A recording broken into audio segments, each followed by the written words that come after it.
Por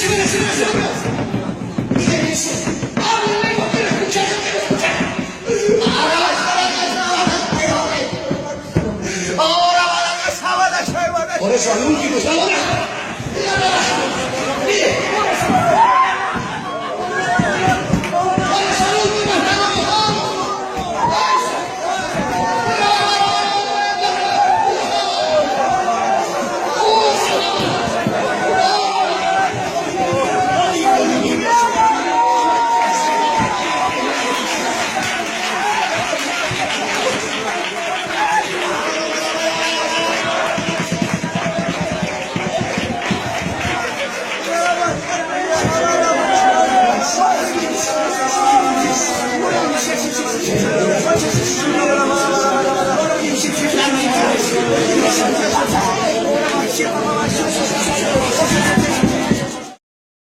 Shalom saudara, jumpa dengan saya Heransi.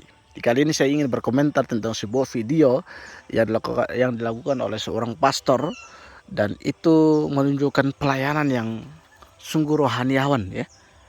Kalau kita melihat pelayanan seperti itu, pelayanan yang penuh dengan api, bara api atau roh menyala-nyala begitu ya. Kalau kita lihat dari segi pelayanan, bahkan dari bahasa, mereka mungkin gereja-gereja karismatik atau gereja-gereja yang menganut kepercayaan bahasa roh. Karena dari pelayanan itu kita bisa mendengar mereka berbahasa roh begitu ya. Tapi yang menarik dan unik, mereka memang dikuasai Roh Kudus, bahkan pastornya dikuasai Roh Kudus. Masa pelayanan seperti itu seolah-olah pakai tenaga dalam ya. Disontos sedikit langsung terlempar, sontos sedikit terlempar. Dan itu seolah-olah menggunakan ilmu tenaga dalam. Ada banyak yang kita nonton di YouTube, di TV, orang-orang yang menggunakan tenaga dalam. Nah, kalau kita melihat pelayanan seperti ini, seolah-olah menggunakan tenaga dalam. Bahkan ada yang dalam praktek ilmu bela diri itu tidak tersentuh pun orang sudah terlempar duluan begitu. Nah, hal ini seolah-olah sama begitu dengan yang kita nonton video barusan. Apakah ini memang kuasa Roh Kudus ataukah ini dibuat-buat? Sebenarnya jawabannya kembali ke pastor itu ya, pendeta itu, atau bagaimana mereka buat konten video gitu atau seperti apa, kembali ke mereka. Karena kalau kita mau menyimpulkan bahwa itu dibuat-buat, ya kita tidak punya bukti data. Tapi kalau kita mau bilang itu pekerjaan Roh Kudus, itu tidak masuk akal. Roh Kudus mana bekerja melalui begitu? Roh Kudus itu menginsafkan. Lalu bagaimana seolah-olah terlempar begitu lalu berbahasa roh begitu ya? Lucu memang. Tapi memang ada banyak aliran seperti itu. Dan sangat disayangkan kalau kita ya senang melakukan itu begitu ya, atau ya kita kayak aduh gimana ya kalau kita dipenuhi dengan Roh Kudus, apakah kita akan seperti ini? Justru itu bodoh. Orang dipenuhi Roh Kudus adalah orang yang hidupnya berkenan, melakukan apa yang berkenan di hadapan Tuhan. Dan kita kalau ingin benar-benar dipenuhi dengan kuasa Roh Kudus, buktinya itu adalah dari buah kita. Tapi kalau kita berbahasa roh ya, sama aja kalau kita pulang lalu kita berbuat dosa. Lalu apa yang merasuki kita tadi begitu ya? Roh apa begitu? Kita boleh berbahasa roh di gereja, baru kita tiba-tiba pulang di rumah berbuat dosa.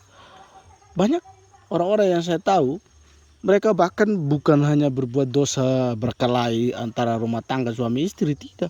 Bahkan ada yang melakukan perselingkuhan dan lain sebagainya. Apakah boleh dikatakan itu adalah Roh Kudus? Padahal orangnya menurut saya hidupnya ya tidak berkenan begitu. Saya tidak menghakimi ya, tapi ini saya bagikan sesuatu yang saya tahu. Ada orang yang hidup berbahasa roh, tapi kelakuannya sebenarnya tidak benar, tidak baik di luar gereja. Tapi kembali kepada bagaimana kita istilahnya mengembangkan pemahaman kita tentang roh, bahasa roh. Karena ada orang yang meyakini bahasa roh itu ya harus seperti itu. Ketika kita di situ terlempar jauh, kita bisa berbahasa roh. Ada yang meyakini itu. Tapi dari ajaran kami tidak malah mengakui itu. Memang kami percaya orang yang orang memang dikaruniai berbahasa roh. Tapi tidak semua orang bisa berbahasa roh. Ada orang-orang tertentu. Dan Tuhan juga sudah sediakan orang yang menafsirkan arti bahasa roh itu. Jadi teman-teman, jangan tertipu dengan pelayanan-pelayanan model begitu. Seolah-olah ini yang paling layak, ini yang paling disukai Tuhan. Tidak. Itu kalau kita melihat dari segi pelayanan model begitu, itu bagaimana itu? Itu terlempar jauh, bisa-bisa sakit, patah tulang malah. Dan saya rasa itu pelayanan yang nggak benar begitu. Tapi saya mau katakan, hati-hati kita terhadap ajaran-ajaran sesat, nabi-nabi palsu yang mengatasnamakan pelayanan untuk Tuhan, tapi sebenarnya bukan. Tuhan sudah mengingatkan kita. Ada orang yang pelayanan menggunakan nama Yesus, tapi ketika di surga itu Tuhan bilang, "Nyala engkau." Kenapa? Karena Tuhan sudah mengingatkan bahwa ada banyak sekali nabi-nabi palsu, ajaran-ajaran sesat yang mungkin secara miriplah dengan ajaran Alkitab, tapi sebenarnya sangat melenceng jauh. Saudara, apapun bagaimanapun keadaan hidup Anda saat ini, hubunganmu dengan Tuhan kembangkan. Tidak harus berbahasa roh. Saudara, sungguh-sungguhlah dalam Tuhan. Tuhan menyukai orang yang hidupnya berkenan sama Tuhan dan menghasilkan buah banyak untuk Tuhan. Kiranya hidup kita diberkati. Salam dari saya, Heri Ransi. Tuhan memberkati kita semua, apapun pekerjaan pelayanan kita, Tuhan membuahkan hasil yang luar biasa. Amin.